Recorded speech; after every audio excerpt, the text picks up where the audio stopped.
Faith Dialogue, a public affairs program at the crossroads of religion and life, a series highlighting the cultural and social interaction between the worshiping and religious communities in and around the capital city. Austin Faith Dialogue is brought to you by the Austin Metropolitan Ministries in cooperation with KTVC. Join us now in Austin Faith Dialogue.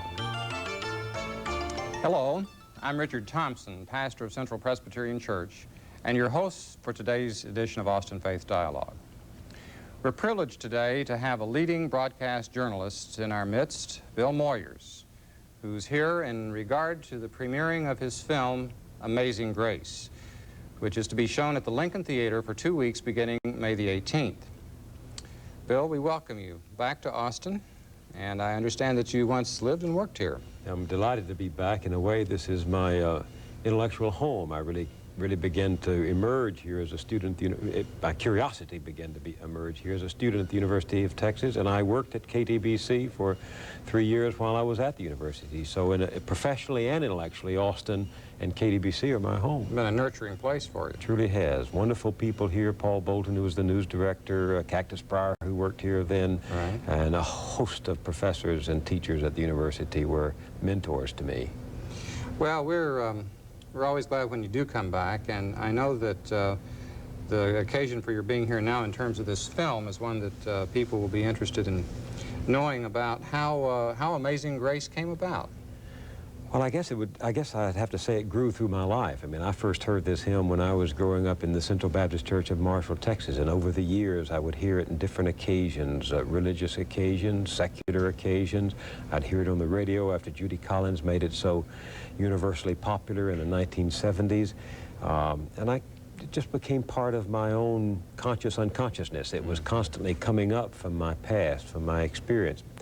4 years ago, when I was leaving Iceland, after covering for CBS the superpower conference between Gorbachev and Reagan, we had to change planes in London. And as we were taking off from London, I was sitting there just looking idly out the window, at the clouds mainly, and the second verse of the hymn, through many dangers, toils, and snares, began to run through my mind. And it suddenly hit me, how do these things happen at given moments? I don't know. I said to myself, I've been hearing this all my life. And then I said, who wrote it? And suddenly I remembered from way back in the past that an Englishman had written it. Maybe it was taking off from the airport in London. Just a free association. Free association. How does the unconscious work? Who knows? And I pulled out my notebook and said, find out who wrote Amazing Grace and why. A few months went by, I came across that. And again, something provoked me to look at my notebook. I sent a researcher to the Library of Congress. She came back and said, John Newton wrote it. John Newton was an English clergyman who'd been a slave ship captain in his youth. Right. And it went off. A slave ship captain wrote this hymn that has become so powerful a part of the black American experience as well as the white American experience. And there began a journalistic inquiry which has led to the documentary film. The irony of that. The irony of John Newton. Right. The story is, very simply, that he was indifferent to the slave trade while he was plying the waters between Africa and the Caribbean. And then one day in the midst of a storm, this man who was known by his fellow sailors to be a vile and despicable creature suddenly was stricken with fear and began to be overcome with guilt. And something happened to him. As someone in the film says, he felt that God had addressed him. Well, several years passed before he actually gave up the slave trade, but ultimately he did embrace Christianity. He went back and became a minister in the Church of England, where his diaries and his witness became the chief sources of the abolition of knowledge about the slavery, which the abolition movement used in the campaign to rid England of slavery. And on the day that John Newton died, Parliament abolished slavery. In the meantime, he'd written this hymn, Amazing Grace, which in a sense was a testament to what had happened to him, that a wretch like him, and he did consider himself a wretch. That's not a word we use today very convivially, but he did consider himself a wretch, and he was transformed and became a leading instrument, a leading witness to the abolition of expression of his conversion experience. Well, I think that we have several of the clips from that film, and let's take a look at the first one. You bet.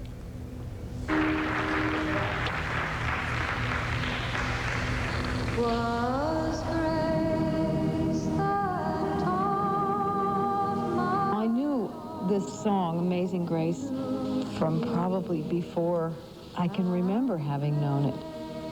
One didn't think about hits in those days, even though I'm sure that there were people who had to think about that sort of thing. I certainly didn't think of it as something with a great mass potential appeal. And as it turned out, that was the song that people started to play. It was in 1970. People started to request it. Disc jockeys started to play it, becoming very, very popular. And people, I think, turned to it as though it was something that they'd already known, and that as though they were being, their memories, their inner memory was being refreshed so that they knew it. Ah, yes, I know that. Well, you mentioned Judy Collins as the one who gave some public expression to that at that point in time, and you come back to her later and have her reflect on that. What I've tried to do in the film, my colleague Ellen Lemanez, who produced and directed it, and I've tried to do is to tell the story through the people who've experienced the story. This is not a documentary with any narration. It's not what you usually see on television when you tune into a documentary. It's a self-telling story, in a sense, told by the people whose lives have been affected by the hymn, including the performers who sing it. Judy Collins, for example, told me that Amazing Grace saved her, and I won't use the actual term here, but we'll let the audience use its imaginations. It was the only song that she could get through when she was drunk. And she said that if she hadn't been able to sing Amazing Grace, that her career would have ended. But somehow, when she began to sing, the audience would join in, as you will see later in the film. The audience would join in a kind of a community of kindred spirits would rise out of that relationship between the performer and the singer, like invisible hands, and carry her across the pain of her alcoholism and the dysfunction of her alcoholism, and she'd get through it, and then she was all right. And it became a supportive community to her. Exactly. And as a church singing is supposed to do within the sanctuary, this in a secular setting was having a comparable effect. Well, this is one of those experiences, and that's the only way I know to describe it, where the secular and the spiritual meet. I really do believe that is the fundamental reality.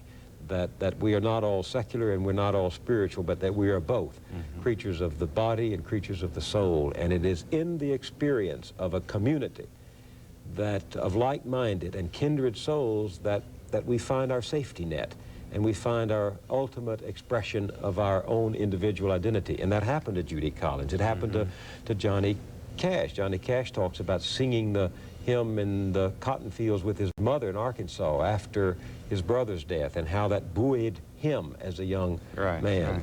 I think we have some film on that as well, and let's take a look at the next one. Amazing Grace, how sweet. You ever think back to that first time you sang at the Huntsville prison back in '57? Oh, yeah, I sure do. That was my first prison concert at Huntsville. I once was lost, but now I'm found. For that 3 minutes that song is going on, everybody's free. And it just frees the spirit, it frees the person.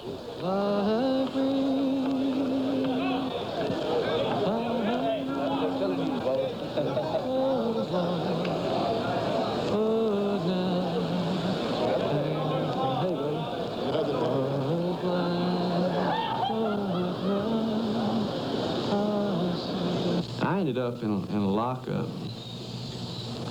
solitary over there, and I was thinking, boy, you idiot. You know, you thought you were so smart, you know. And all these years, man, you've been playing it so clever, and then, you know, look where you're at now. You're never going to get out of here.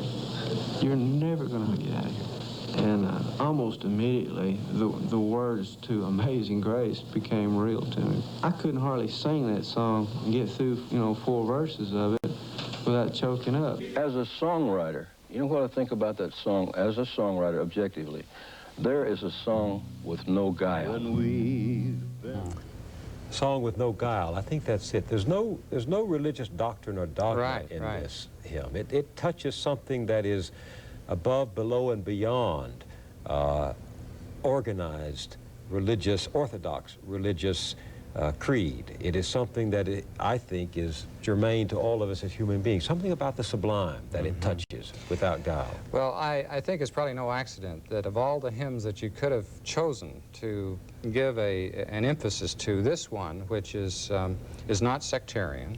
It could be sung by really persons of all faith or of no faith, in a sense. That it nevertheless reaches subliminal depths that I think that you've highlighted with both of these and in other parts of it that we'll see. What do you feel, though, in terms of I've heard you say, like on the Joseph Campbell series, that you see the need not so much as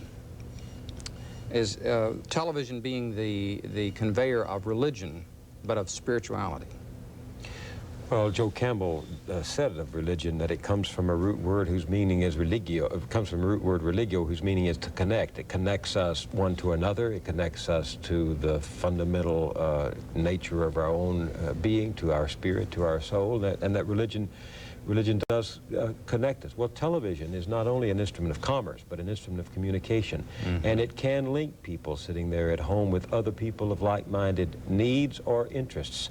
And it can become a marvelous means of communication if it's used to affirm. If it's used just to sell, it's one thing. If it's used just to amuse, it's another thing. But it can become a means of communicating, translating values from one person to another. And that's where I think it served its most humane purpose. You know, the problem in our society is that we're being devoured by the economic animal. I mean, the economic beast is consuming us. But we're not just economic creatures. We're not just materialists. We are people with spirits, people with souls, people who can respond to values, to ideas, to a different life than that which is only what is economic in nature. And television can do that when it is permitted to do so. There's a line in Saul Bellows' novel Herzog, where Herzog, who's an itinerant correspondent, a professor in a community college, says the people who come to evening class are only ostensibly after culture. What they're really seeking is common sense, clarity, truth, even an atom of truth. People are dying, he says. It is no metaphor for the lack of something real at the end of the day. Well, I maintain this medium that we have is the largest classroom in America today, and that what people really want is something real, something authentic. And when television allows that to happen, it is the greatest instrument of communication yet invented by human beings. You know, I was struck by the way Marshall McLuhan said that television is not just another invention among other inventions of our age. It's the definitive one, that is to be compared only with the alphabet, because it shapes people's perceptions. And apart from the content, the media is the message. You know, the fact that suddenly people have shorter attention spans since the age of TV, and it has some adverse effects. Oh, sure. But it seems to me you're trying to lift up some of its positive well, there was possibilities. a recent study just out a couple of weeks ago which after 5 years or 10 years concluded that people who watch television on the whole tend to become passive, tend to become anxious, tend to become nervous, tend to become uneasy, as if they were afflicted with some dis-ease. I don't know the whole explanation for that, but part of it is that television often tends to isolate us instead of to engage us, to join us. It tends to entertain us instead of to engage us. Do you, you studied for the ministry? I did. I studied 4 years in theology, ethics, church history. This was in a Baptist seminary in Baptist Fort Worth? and Presbyterian. I went for a year to New College at the University of Edinburgh in Scotland, which is an old Presbyterian seminary. As you know, I have a little bit of what engages you. So I suspect that you may have a good bit of it in terms of seeing television as like a potential pulpit of a kind. If you're not, if you're not preaching at people. I've never. That's right. I don't try to preach at people. I leave that to those who know how to do it. I'm more of a teacher, and part of what I like to do is share the classroom to which I referred a minute ago with people who can teach, like Joseph Campbell, like Robert Bly, like Barbara Tuchman, the historian, Henry Steele Comminger, Sam Keene, and hundreds of others I've interviewed over the years as you're interviewing me here, to give my audience a chance to hear, let's say, visiting preachers, so to speak. I do believe that this medium is a political and spiritual medium, in the political in the best sense of the word. Politics is what creates, the best politics creates a community out of the chaos of our lives. And I really do believe television creates a community of interest among people who are watching, if it reaches out and allows you to be engaged. If its purpose is just to amuse us, it will cause us to become passive and alienated in the sense of being estranged one from another. Right. Well, let's take another look at another part of this film and come back to that theme. Right.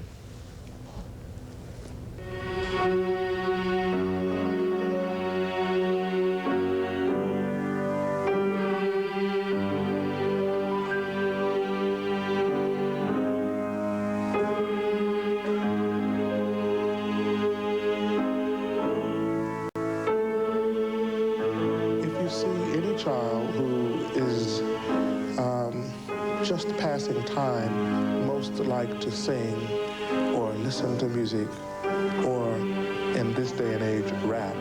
So there's a certain means of expression that's good for them, and they feel very good about that.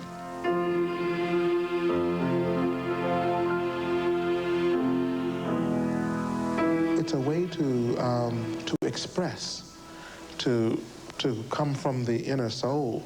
And I think that that's very, very important.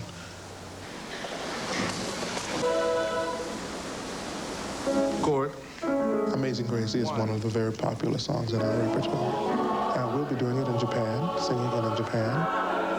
No, carry through, Lord, please.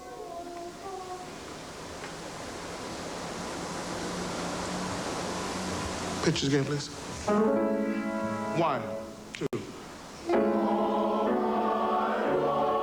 I think it's important that it plays a role in our lives other than just singing, because the singing is the discipline. The music is the discipline, whereby the common goal that we have for the kids. And then from that, they learn all kinds of things, which helps them in their life.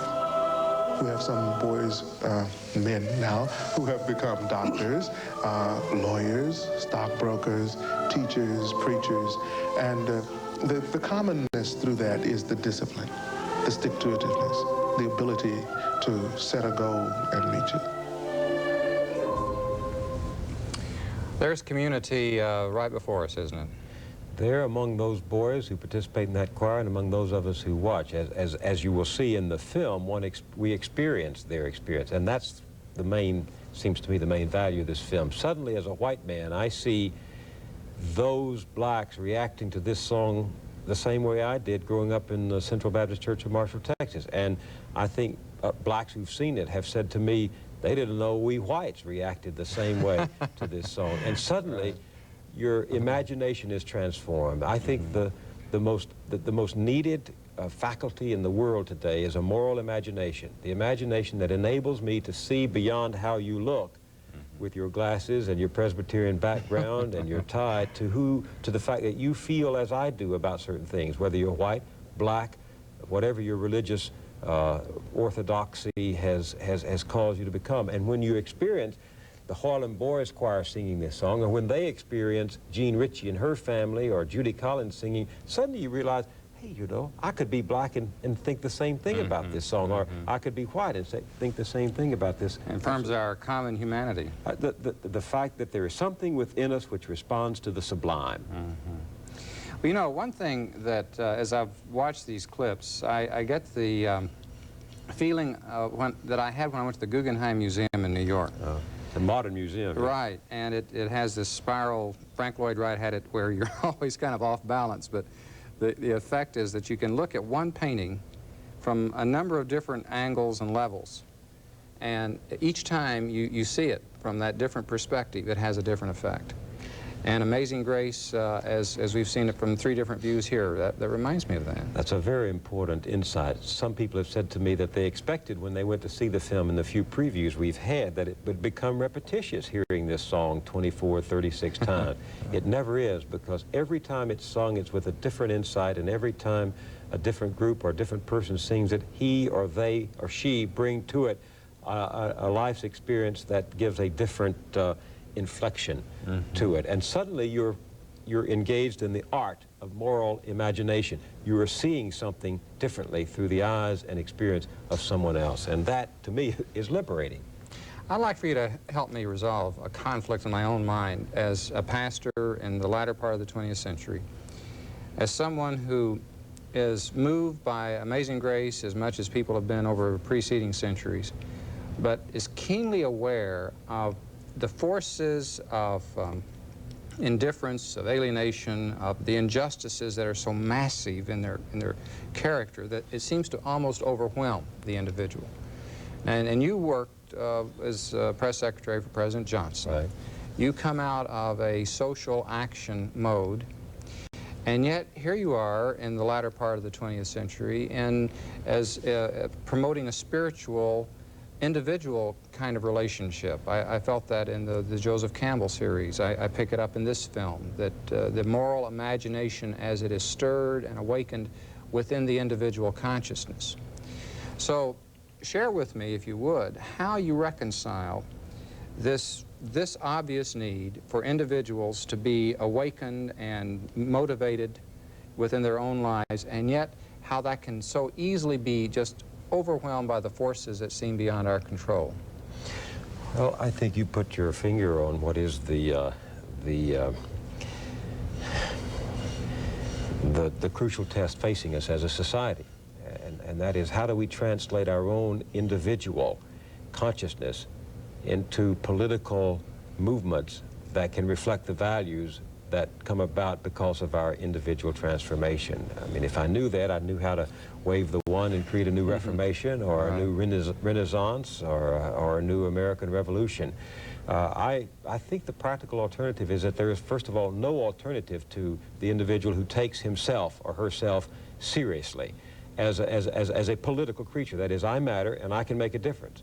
And then from there, you have to begin to think about society, organizing in small groups that keep trying to find like-minded individuals who get engaged then in political action. There is no change that comes about simply because of meditation. There has to be meditation, and then organization, and then a sustained effort to achieve our purposes. And the real gap in our society today is the gap between this deep and profound yearning that I find in all places, among all peoples, to connect, to be aware, to join in making this a world that is humane and decent. And how do we do that politically? The two parties are irrelevant to that anymore. They've become mostly a motley assortment of interest groups that weigh and calculate their own advantages before they do, are we making this a better society?